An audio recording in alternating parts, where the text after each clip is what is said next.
रसिक कहूँ सुने न, परीक्षित से पानहु करत लागी, कोटि गुनी प्यास है। स्वामी श्री प्रियादास जी कहते हैं कि श्री परीक्षित जी जैसे श्रवण रसिक को हमने सुना ही नहीं। श्रवण रसिक, कोई धन रसिक, कोई रूप रसिक, कोई नाम रसिक, कथा श्रवण रसिक, कोई संसार रसिक, भाई जो जिस रस में डूबा हो वह उसका रसिक है। श्रवण रसिक श्री परीक्षित जी। कल हम लोग दृष्टांत के माध्यम से श्रवण कर रहे थे। एक दो श्रोता ऐसे लोग भी होते हैं कि वे अच्छे रसिक नहीं होते हैं, अच्छे श्रोता नहीं होते हैं। श्रोताओं के बारे में भी हम लोगों ने सुना कि 4 श्रेष्ठ श्रोता होते हैं, 4 अधम मध्यम श्रोता होते हैं। एक श्रोता ऐसे थे, होडल ग्राम के श्रोता थे, कथा श्रवण के लिए जाते थे वे, और कथा सुनने जाए तो व्यास जी के पास में बैठे हुए। कुछ लोगों को बड़ा शौक होता है कि नहीं हम कथा व्यास के पास में बैठे, तो लोग देखे तो समझे कि हाँ बड़े बाबू हैं, दूर बैठेंगे तो लोग समझे कि नहीं नहीं ये कुछ नहीं है। तो एक मान सम्मान की बात होती है। अब सेठ है वे, सोचे हम पास में बैठे। बहुत वर्ष पहले की बात बताऊं, जब दास वेद मंदिर में कथा सुनाता था तो एक आए सज्जन, उन्होंने कहा कि महाराज जी कथा सुनने को तो मेरी इच्छा, लेकिन मेरी प्रतिष्ठा है, अब मैं पास में तो बैठ नहीं सकता हूँ, लोग देखेंगे बताओ। तो उन्होंने कहा कि ठीक है, आ जाया करिए मंदिर के आड़ में, उधर बैठ के सुन लिया करो, ध्वनि प्रसारण यंत्र लगा ही है, आप कथा में सामने मत बैठिए, लोग देखेंगे नहीं, मंदिर के पिछवाड़े बैठ के सुन लीजिए, कोई आपको देखे ना सुन के चले जाया करिए। अब क्या किया जाएगा। फिर सुनते सुनते बाद में उनको बड़ा उमंग हुआ, बड़ा उत्साह हुआ, तो फिर उन्होंने ही प्रस्ताव रखा कि नहीं महाराज जी अब सुनिए, परिवार को हम सब बोलेंगे, आप मत बोलिए। हमने कहा ठीक है। तो इस तरह से कुछ लोग होते हैं। तो ये श्रोता महाराज सेठ थे, अब ये कथा सुनने जाएं, व्यास जी के पास बैठे, और बैठे पास में और झुकने लिया करें, बैठते झुकनी शुरू हो जाए उसको। तो कुछ लोगों ने मना किया कि देखो आप कथा में आओ, थोड़ा अगल बगल बैठ लो। कहा क्यों पीछे क्यों बैठूं, मैं सेठ हूं, यहाँ का जाना माना सेठ हूं। अच्छा ठीक है। कपड़े का व्यापार था उनका। तो एक दिन दुकान में ग्राहक आया और बात चल रही थी, तो वे कह रहे थे कि हमको 10 गज चाहिए, कहते नहीं 9 गज दूंगा। उस समय की बात है, 1 रुपये में 10 गज, ये कहते 9।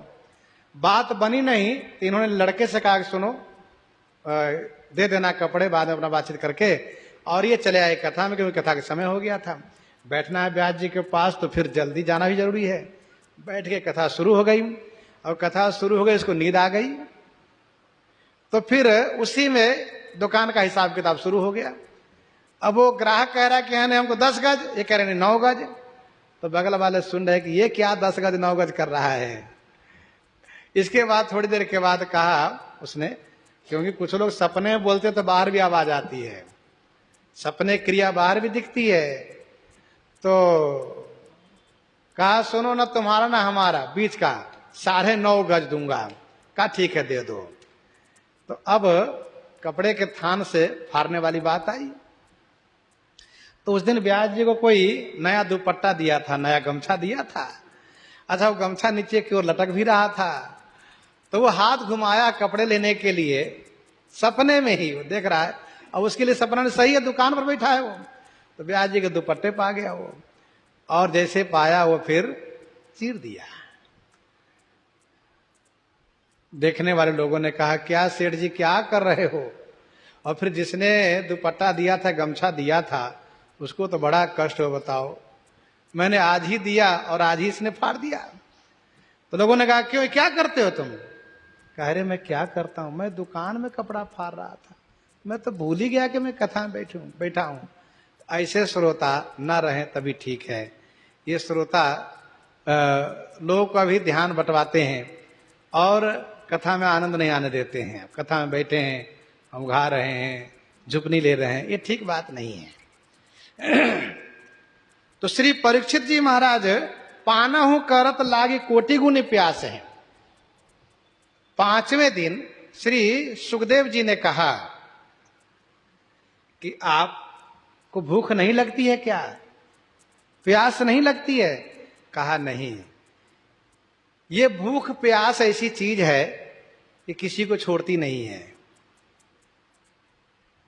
एक राजा ने पंडितों से पूछा, क्यों विद्वानों, सबसे बड़ा कष्ट जीवन में क्या है? तो सबने अपनी अपनी मति के अनुसार विवेचन करना शुरू किया। एक ने कहा, महाराज सबसे बड़ा कष्ट यह है कि भूख लग जाए भोजन न मिले, प्यास लग जाए पानी न मिले, इससे बड़ा कष्ट और कुछ नहीं है। वासुदेवम जरा कष्टम कष्टम निर्धन जीवनम, पुत्र मरणम महाकष्टम, कष्टात कष्ट तरम क्षुधा। ये भूख सबसे बड़ा कष्टदायी है। भूख न जाने बासी भात, भूख बहुत लगी हो तो कैसा भी मिल जाए उसमें दोष नहीं देखता। पेट भरा, अरे ठीक नहीं है, ठीक से बनाया नहीं इसने, तमाम सारे दोष।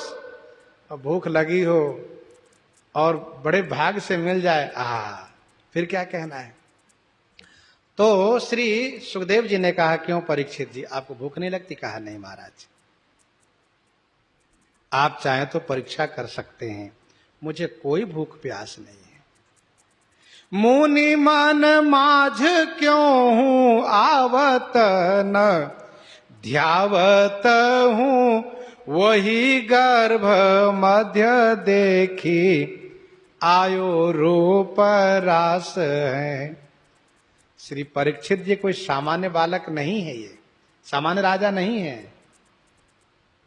श्री परीक्षित जी सामान्य राजा नहीं है। तो श्री परीक्षित जी वह हैं जिन्होंने गर्भ में ही भगवान को दर्शन किया है।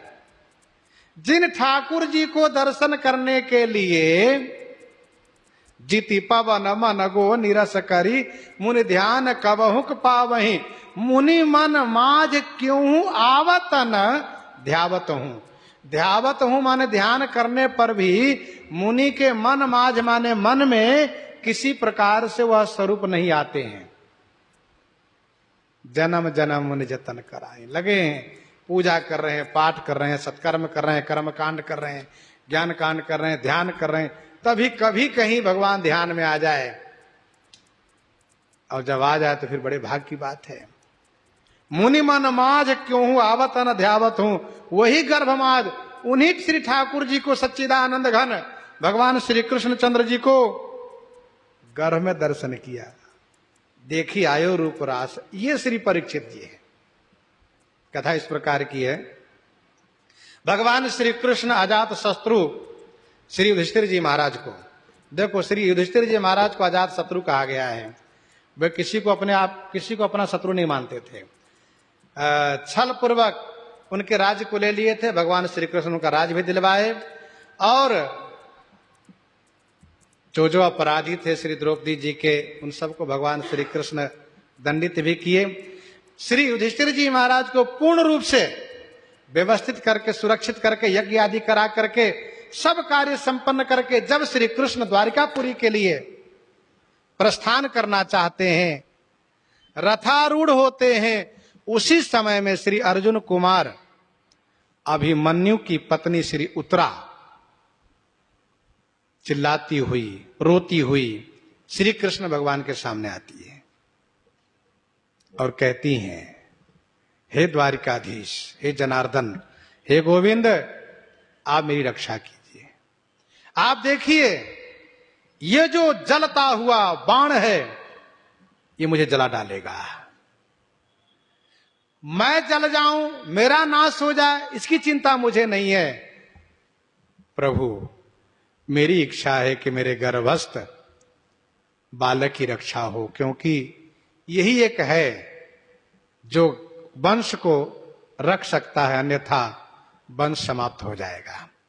आप शरणागत पालक हैं, अपने वीरत्व को स्मरण कीजिए। भगवान श्री कृष्ण ने देखा कि ये तो द्रोण पुत्र अश्वत्थामा के द्वारा ये ब्रह्मास्त्र का प्रयोग है। पांडवों के विनाश के लिए बाण चलाया है।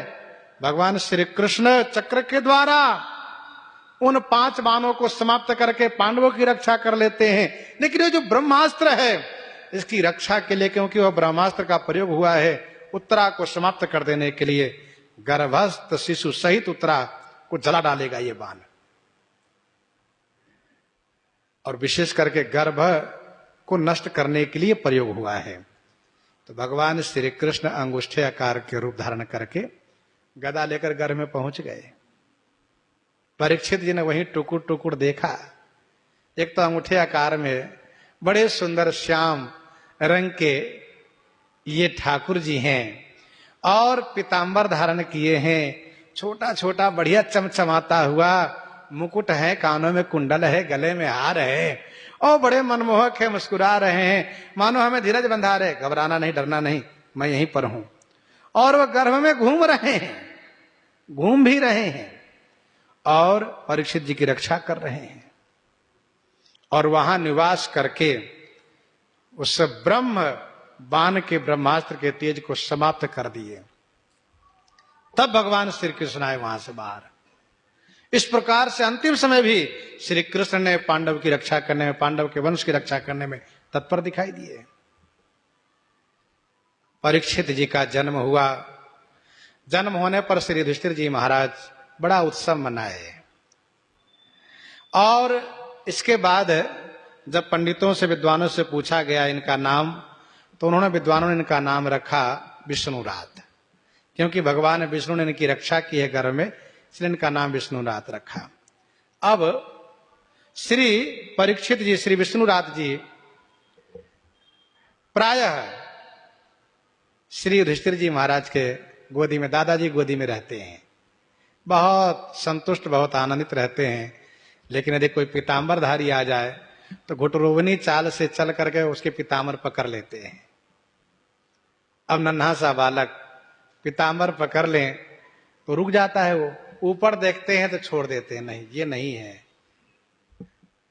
किनको ढूंढ रहे हैं ये? कहा ये तो गर्भ में जिनका दर्शन किए हैं पीतांबरधारी, उनको, मोर मुकुटधारी श्री कृष्ण भगवान को ढूंढ रहे हैं ये। इस प्रकार से ये ढूंढते थे, इसलिए इनका नाम परीक्षित भी प्रसिद्ध हुआ है। तो श्री परीक्षित जी ने गर्भ में ही भगवान को दर्शन किया था। ऐसे महान कही सुक देव जो सो टेब मेरी, लीजे जानी प्राण लागे कथा नहीं, तक्षक को त्रास है। कालांतर में श्री परीक्षित जी को राज्याभिषेक करके श्री युधिष्ठिर जी महाराज यह जान करके कि श्री कृष्ण भगवान जब चले गए तो हम लोग यहाँ क्यों रहें, स्वर्गारोहण किए, चले गए। श्री परीक्षित जी राजा हुए। उनको पता चला कि कलयुग आ गया है, क्योंकि जिस दिन भगवान श्री कृष्ण अपना पांव, अपना चरण इस धरातल से ऊपर उठाए, वैसे ही कलयुग अपना पांव इस धरातल पर धमक से रखा और दिखा दिया कि मैं आ गया। वैसे आ तो पहले गया था, लेकिन वह डर के मारे नहीं प्रकट हो रहा था, क्योंकि श्री कृष्ण भगवान है। जैसे उन्हें भूमि को छोड़ा वैसे वे आ गए। श्री परीक्षित जी को पता चला और उन्होंने जैसे जाना तो खोजना शुरू किया। एक दिन शिकार में गए थे तो उन्होंने देखा कि एक जगह बढ़िया दूध के फेन के समान रुई जैसे कोमल शरीर वाले एक वृषभ है, जिसका 3 पांव कटा है, एक पांव पर खड़ा है, कांप रहा है, और एक नीच उसको लात से मार रहा है। उसी बगल में एक गऊ है जो बिल्कुल त्रस्त है, आंसू बहा रही है, उनको भी प्रताड़ित कर रहा है। तो श्री परीक्षित जी को लगा कि यही कलयुग होगा।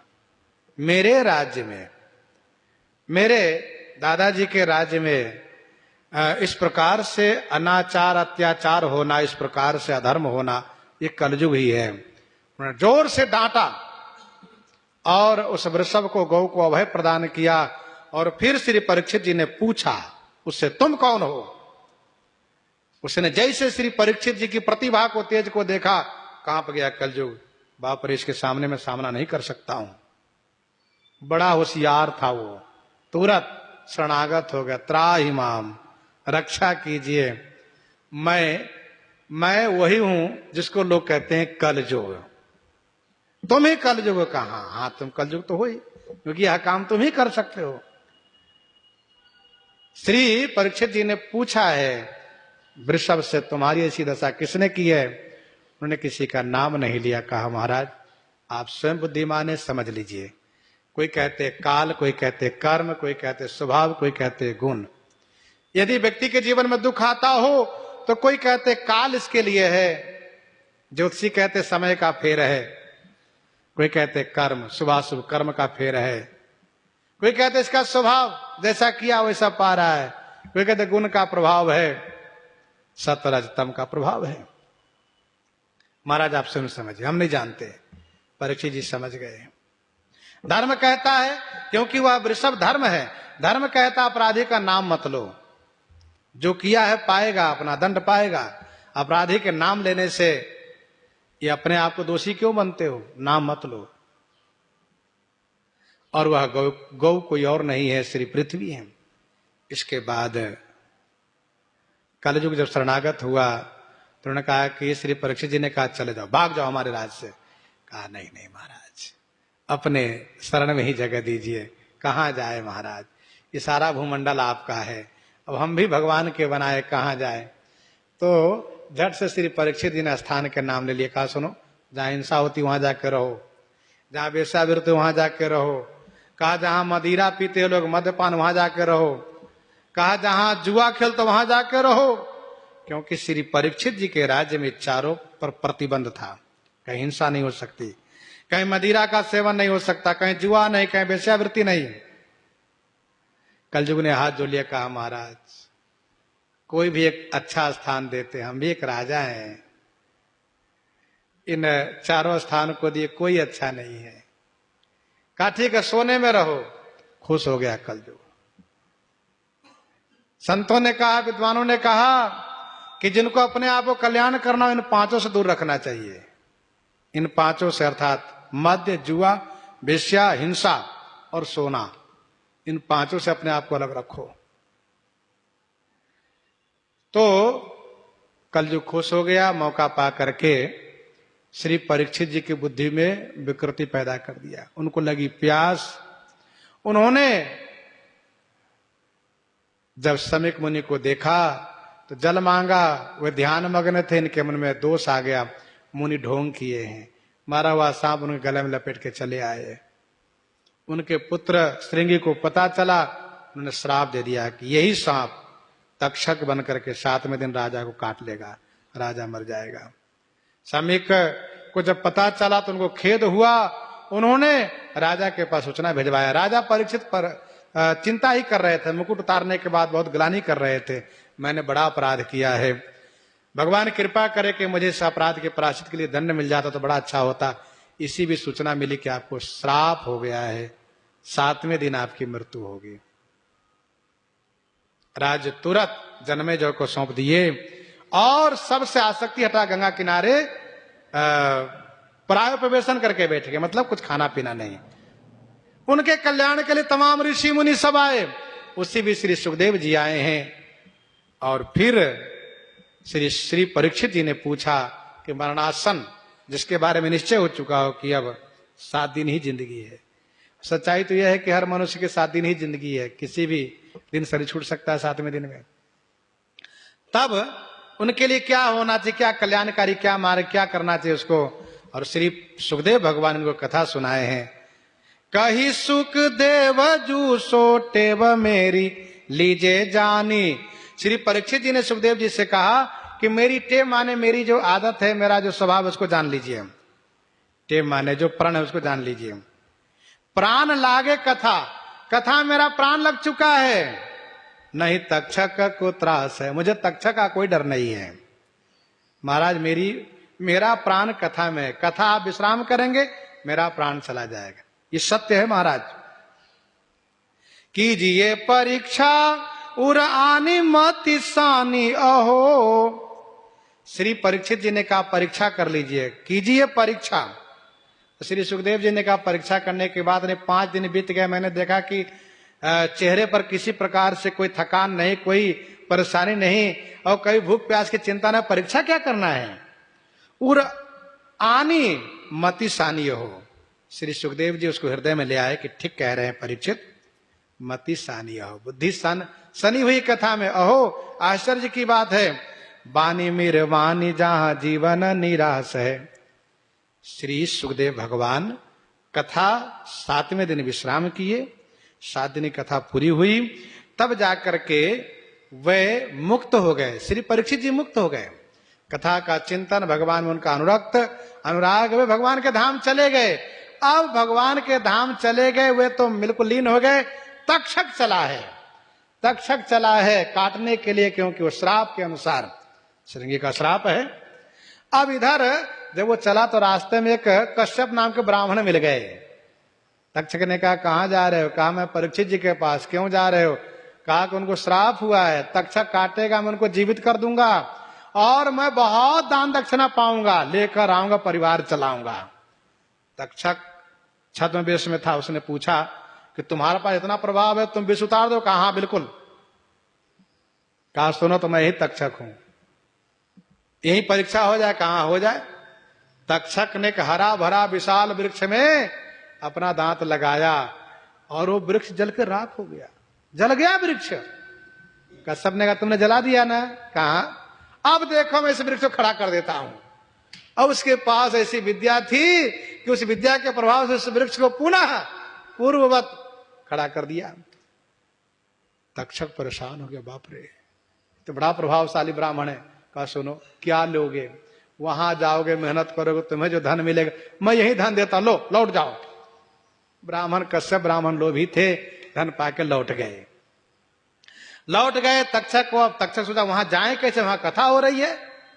तो अन्य सर्पों को ब्राह्मण के वेश में जाने को कहा और फिर स्वयं उस पुष्प में छोटा सा सांप बन करके गया है और लोगों ने श्री परीक्षित जी पर पुष्प अर्पित करना शुरू किया है। तो उसी पुष्प में से निकल करके और श्री परीक्षित जी के शरीर में स्पर्श किया, छुआ है, काटा है और तुरंत अपने स्वस्वरूप में आकर के वो अमरावती को चला गया है। इधर परीक्षित जी का शरीर भस्म हो गया है। तो प्रसंग ये आता है, कथा में ऐसा वर्णन है कि परीक्षित जी तो धाम पहले पा गए थे, उनका शरीर था केवल, और शरीर को तक्षक ने श्री श्रृंगी के श्राप के अनुसार काट करके जला दिया। मतलब वो काटा है जिसके प्रभाव से, विष के प्रभाव से उनका शरीर जल गया है। तो कीजिए परीक्षा उर आनी मति सानी हो, बानी भी रमानी जहां जीवन निराश है। इस प्रकार से श्री परीक्षित जी कथा इन्हीं के साथ आज सीताराम सीताराम सीताराम सीताराम सीता